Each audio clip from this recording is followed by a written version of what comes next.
आखिर बैसाख के महीने में, माधव महीने में इतनी महत्वता क्यों?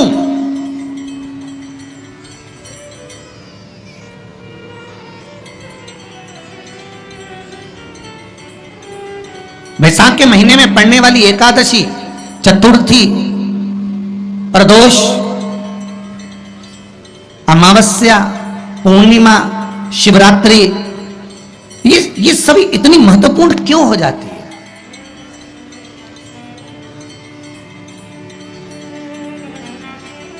इसकी महत्वता इतनी प्रबल क्यों हो जाती है? किस लिए? क्योंकि बैसाख का जो महीना पड़ता है, सूर्य की संपूर्ण तपन, सूर्य देव अपने पूर्ण तेज के साथ में, पूर्ण तेज के साथ में मृत्यु लोक के निवासियों पर, चाहे जलचर हो, थलचर हो, वायुचर हो, चाहे जो जीव हैं, उस पर जब किरण फेंकते हैं तो संसार का जो मनुष्य है उस पर जब ताप पड़ता है तो ताप पड़ने के कारण उसके मुख से भगवान का नाम निकल ही जाता है, स्मरण नाम निकल ही जाता है। जब उसके मुख से भगवान का नाम निकलता है तो वो भगवान की शरणागति खुद ग्रहण कर लेता है स्वयं। जल लोटा ले ले अपना, शरणागति ग्रहण कर लेना। जल लोटा लिया। बैसाख की पोथी पढ़ते हो आप लोग? आप में से अगर कोई पढ़ता हो बैसाख महीने की पोथी, तो उसमें एक वर्णन आता है, गीता प्रेस उसमें गोरखपुर के वो नीचे कल्याण अंक में उसमें से नहीं भी आप हैं। ये पावन बैसाख चरित्र श्रवण कर सकते हैं। उसमें उसको अच्छे से ढको। बैसाख महीने की पोथी में 10वें दिवस की कथा में 10वें अध्याय में ढक के आना भाई, एक व्याध और शंख मुनि का चरित्र आता है। लगेगा देखो भगवान का वो अखंडित हो जाएगा, उसको ढको अच्छे से। शंख मुनि एक बार निकलकर भगवान शंकर के मंदिर में जल समर्पित करने के लिए जा रहे थे और शिव मंदिर की ओर जाते जाते जाते जाते जाते जाते बीच मार्ग में चलते चलते चलते चलते और वो शंख मुनि जब शिव के मंदिर में पहुंचे, शंकर भगवान के मंदिर में जाकर दर्शन किया,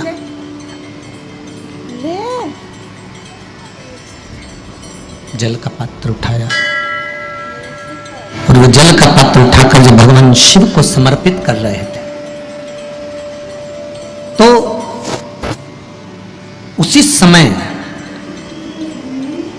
जल का पात्र उठाकर जब शंकर भगवान को समर्पित करा गया और शंख मुनि निकलकर जब बाहर आ रहे थे, आते आते शंख मुनि के मन में एक भाव उत्पन्न हो गया कि जब हम भगवान शिव को कुछ वस्तु समर्पित करते हैं तो उसका फल, उसका पुण्य फल हमें कितने समय में प्राप्त होता है। ये शंख मुनि के मन में एक विचार जागृत हो गया, शंख मुनि के मन में एक भाव जागृत हो गया।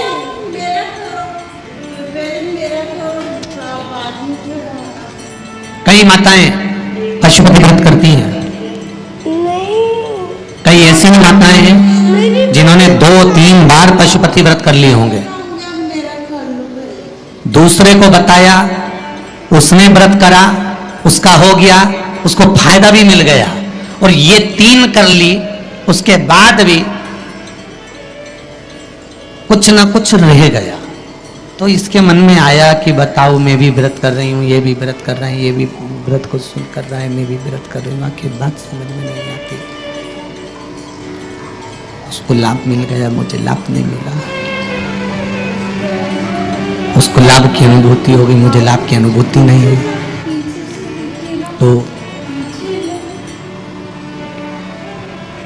कभी विचार करना कि तुमने उसको पशुपति व्रत बताया, उसने व्रत किया और बड़े दिल से करा, बड़े बड़े दिल से करा, तुम्हारे बताए अनुसार करा, मतलब तुम्हारी बात पर कितना विश्वास होगा उसको, तुम्हारी बात पर कितना भरोसा होगा उसको, और तुम्हारे बताए अनुसार उसने पशुपति व्रत कर लिया और उसका काम हो गया, और तुम 2 बार 3 बार 4 बार 5 बार कर चुकी तो भी नहीं हुआ, उसका कारण क्या हो सकता है? उसका एक कारण है, तुम्हारी बात पर उसने विश्वास कर लिया पर तुम अभी विश्वास पूर्ण रूप से कर नहीं पाई हो। तुमने ये सोचा है कि दुनिया कर रही है तो अपन भी कर लो। एक बार महाराज ने बोला है कर लो, देखा जाए। पर तुम्हारे बात में वो जागृत, तुम्हारे पास में वो जागृतता, तुम्हारे पास में वो बल, तुम्हारे पास में वो देख, तुम्हारे पास में वो बल प्राप्त नहीं, वो विश्वास जागृत नहीं हुआ। यदि तुम्हारे पास वो विश्वास जागृत हो जाता, वो बल जागृत हो जाता, तो तुमने जब पशुपति व्रत करा उसका फल तुमको मिल जाता। अगर विश्वास जागृत होता तो फल मिल जाता। ये लो आप हाथ चढ़ाओ जरा। विश्वास जागृत होने पर फल की अनुभूति है। सत्कर्म आप कर रहे हैं, थोड़ा सा अच्छा कार्य आप कर रहे हैं, भगवत भजन आप कर रहे हैं, कीर्तन आप कर रहे हैं, मंत्र जाप आप कर रहे हैं, स्मरण आप कर रहे हैं, नाम जाप यदि आप कर रहे हैं, तो वो लोभ से पवित्र होना चाहिए, बहुत दूर।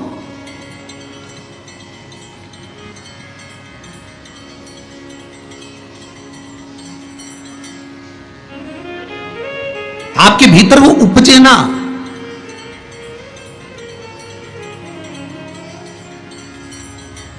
फिर चाहे दुनिया के लोग कितना भी कहे ना, वो एक बेल बेचारा किसान का एक बेल कुएं में गिर गया। अब कुएं में गिर गया तो किसान का बेल जब कुएं में गिरा तो ये देखा कि कुएं में से बेल को निकालना है। खूब मेहनत करी किसान ने बेल को निकालने की, पर वो बेल निकल नहीं रहा था। बहुत बहुत बहुत बहुत मेहनत करने के बाद भी वो बेल नहीं निकला। बहुत अथक प्रयास करा गया पर बेल नहीं निकला।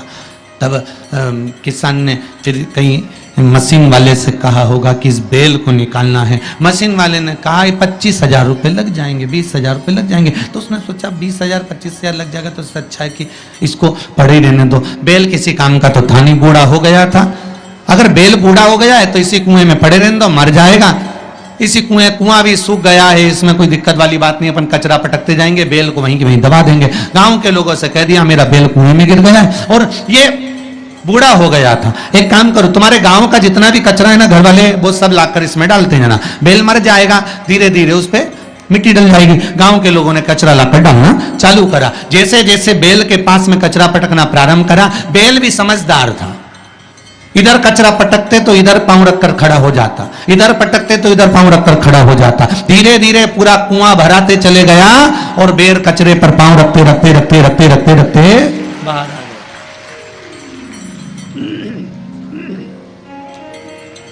बेल कचरे पर पांव रखते रखते रखते रखते बाहर आ गया, ऊपर आ गया। और जब वो ऊपर आया, निकल कर बाहर भाग गया, निकल कर बाहर भागा। बेल से हमको एक सीख लेना चाहिए, हमको एक चीज सीख लेना चाहिए। बुराई करने वाले कितनी भी बुराई करेंगे, निंदा का कचरा, बुराई का कचरा कितना भी पटकेंगे, हमको केवल उस पर पांव रखकर निकल कर बाहर की ओर चले जाना है और हमारे जीवन को सार्थक बना लेना है। करे करे तो करे।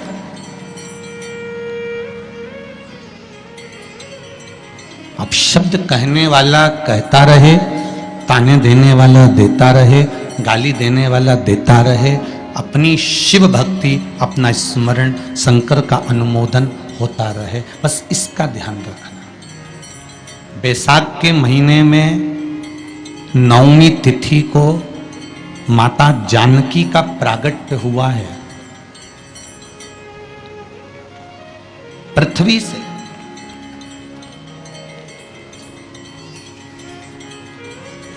कभी एक विचार करिएगा कि नरसिंह अवतार बैसाख के महीने में हुआ, कुर्मा अवतार बैसाख के महीने में हुआ, हयग्रीव अवतार बैसाख के महीने में हुआ, परशुराम अवतार बैसाख के महीने में हुआ, माता जानकी का अवतार बैसाख के महीने में हुआ। आखिर बैसाख के महीने में, माधव महीने में इतनी महत्वता क्यों?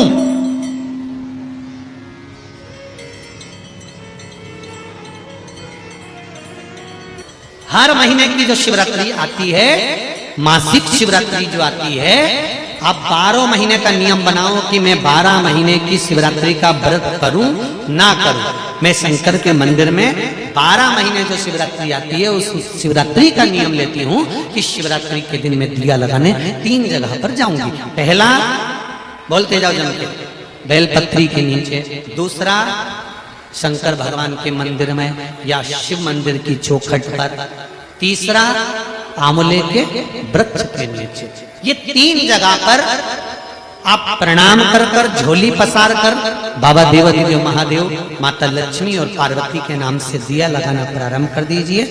3 महीने की शिवरात्रि पूरी हो, ये निश्चित है अगला पत्र आपका इस जगह पर मिलेगा कि बाबा ने मेरा ये कार्य